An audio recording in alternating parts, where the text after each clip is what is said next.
Everybody, Jason Burmis here. And if there was any doubt that this is the takeover, this is the takeover, this is the takeover, this next story should alarm anybody on either side of the aisle, on either side of the contrived and controlled left-right paradigm, conservative, liberal, patriot, or progressive. Every single person out there should know about this. And to my shame, I did not. This hearing, of which we're going to play about a minute and a half clip, 4-hour plus hearing, took place last week, full week ago. And this isn't the big tech hearing. And the fact that this did not make headlines nationally everywhere should, again, be alarming to people. Now, what exactly am I talking about? I'm talking about statehood for D.C., okay? And we're not even really going to talk about that issue. What do I mean? Washington, D.C., the nation's capital, is not a state. Therefore, the people that live there do not get the kind of representation via Congress and the Electoral College or the Senate that we do. Okay? And when I say we, I see the vast majority of Americans that live in a state. You could also live in a commonwealth like Puerto Rico, and there are similar arguments. Now, one of the big arguments for statehood would be no taxation without representation, which is in the Constitution. However, the big bamboozle, the trick, is that it's really not about that at all. We could have that debate. We could have that argument. I'm not even going to weigh in on it. The reality is that this guy, Ralph Norman, and he's a Republican. Okay, who cares? Again, how this isn't an issue for Democrats either, really suspicious, is he lays out how it's a power grab and that there are no actual residents to vote in the sliver of land they want to declare a state. And in fact, it's really just the president of the United States, unless, hey, you never know, we could have some residents that would be undisclosed because they worked for the Secret Service or some other type of national security apparatus, etc. But we're talking about a very, very narrow spot, the mall, the Capitol, and the White House. And this guy lays it down like I haven't seen, and that is extremely alarming, as people should know about this, but we don't. So before we get there, I want to tell people to thumbs the video up, subscribe, and share. Make sure you're over at the rockfin.com/Jason Burmis. That is how we are not only surviving, but thriving in these times. And yeah, there's a simulcast. But if you don't think this is the takeover and this is the end of America as we know it, with the boop passports and all that, we're going to play a clip of Naomi Wolf from Fox News last night that lays it all down. We're going to do some other information. We're going to simulcast that, but then we're going to bring it over to the Rockfin because there's a lot more to be said about it than I could possibly say here. Just like there's a lot more to be said about the possibilities of voter or election fraud or an outright dictatorship when you have a zombie in office saying there might not be an opposing party in 4 years. So let's play this clip. This is Ralph Norman. This took place about a week ago. It's really unbelievable. For the last, I guess, hour and a half, the fact that, this is simply a power grab.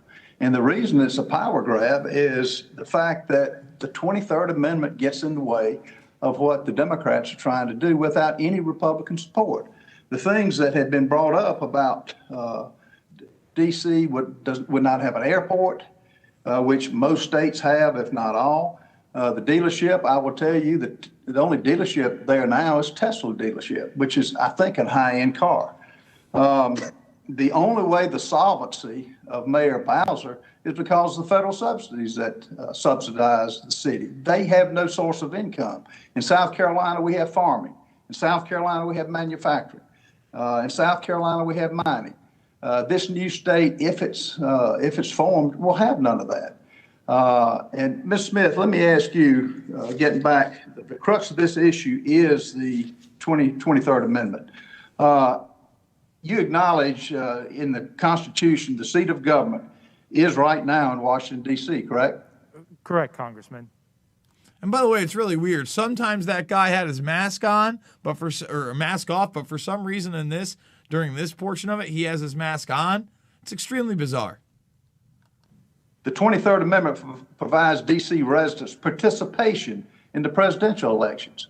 It appoints a number of electors, the president, vice president, equal to the whole number of senators and representatives, as if it were a state, and it shall be no less than the least populous state. What is the least populous state in this country? I am not sure of that right now, Senator. It's Wyoming. Yeah. Oh, my bad. It's Wyoming. They have 3. How many electors in the district which are entitled under the 23rd Amendment are there? 3 electors, Congressman. 3 electors. So it's the least populated state, which is Wyoming. And if H.R. 51 is passed, the 23rd Amendment would still stay intact, correct? That is correct, Congressman. And under the bill proposed, all of D.C. would become a state except a tiny sliver, which is the size of a park, which would become the federal district, correct? That is correct, Congressman. So that means the 23rd Amendment and Article 1, Section 8, this new tiny area would become the nation's capital or the new seat of power. It would still have the 3 electoral votes for president and vice president, correct? Under the terms of the 23rd Amendment, that is correct. Okay, and the new seat of power under this scheme would only have within it the White House, the U.S. Capitol, and some other federal buildings and the National Mall and some monuments. Is that right? That is my understanding. It's a very small area. So really, the only permanent residence in this new created seat of power would be the president, occupied by Mr. Biden. Is that right? It is certainly conceivable that the first family would be the only residents or one of only a handful of residents of this new area. Why is this not everywhere? I mean, my goodness. You're going to give electoral votes to whoever sits in office? You know, this along with the court packing and the legislation through executive orders that they passed for all this changes in our electoral process federally, in our voting system nationally. This is insanity. You want to talk about destabilizing the country? So is it your understanding the Mr. Biden would become electors and would be voting in the Electoral College in the 2024 election and would be still entitled to 3 electoral votes? Is that correct? Well, H.R. 51 purports to deal with this situation by saying essentially anyone who lives in this new rump capital area would be entitled to cast their ballots in their previous state of residence if they would otherwise be qualified, except for living in this new capital area. And unfortunately, that doesn't deal with the constitutional issues and creates some of its own as well. But it is conceivable under the 23rd Amendment that, yes, the first family would potentially control 3 electoral college votes. Are you kidding me? How was that not all over the national media? Can anyone explain it to you? Did you hear about it? I certainly didn't hear about it.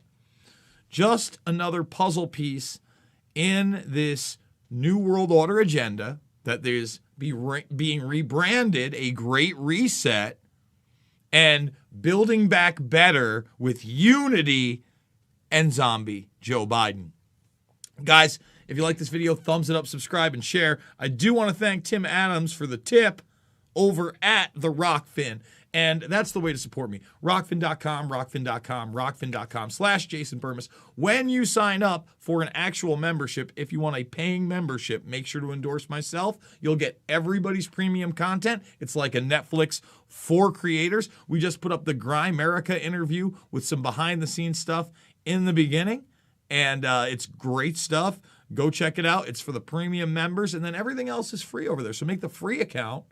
So later today, when we go live, and we might just do Mixed Martial Mindset over on Rockfin exclusively today, because YouTube's tough, man. And I like to get going with Fitch. I don't like to censor myself with Fitch because I want to tell him the truth, just like I want to tell you the truth. And Rockfin is the platform that allows me to do it. There are some other links below where you can financially support me. At Jason Bermas is also my Venmo. JasonIsVoid@yahoo.com. That's also my PayPal. And guys, again, this issue should not be about left or right. It is definitely about right and wrong, and it shows you how they could continually stack the deck against an actual constitutional republic, which, in my view, at this point, you know, with the boop boop passports, is on its way to being lost for good. I love you, and I'll see you on the flip.